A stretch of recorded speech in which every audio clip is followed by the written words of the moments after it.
الجنة كل الذي فيها هذه جنة لذات، ولكن أين جنة الذات؟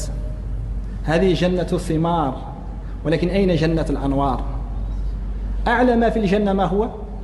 نقول رؤية الله سبحانه وتعالى هكذا، ولكن رؤية بمعنى ماذا؟ بمعنى الحب والوصال والقرب، وليس بمعنى هكذا فقط.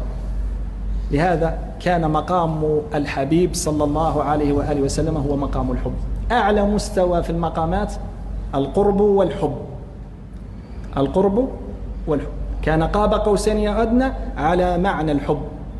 فاسم الحبيب صلى الله عليه وآله وسلم على وزن مفعول وفعيل، على وزن مفعول وفعيل. يعني حبيب أي أحب الله، وحبيب أي أحبه الله، يجوز في الحالتين. هو حبيب الله أي هو الذي أحب الله، والحبيب هو الذي أحبه الله.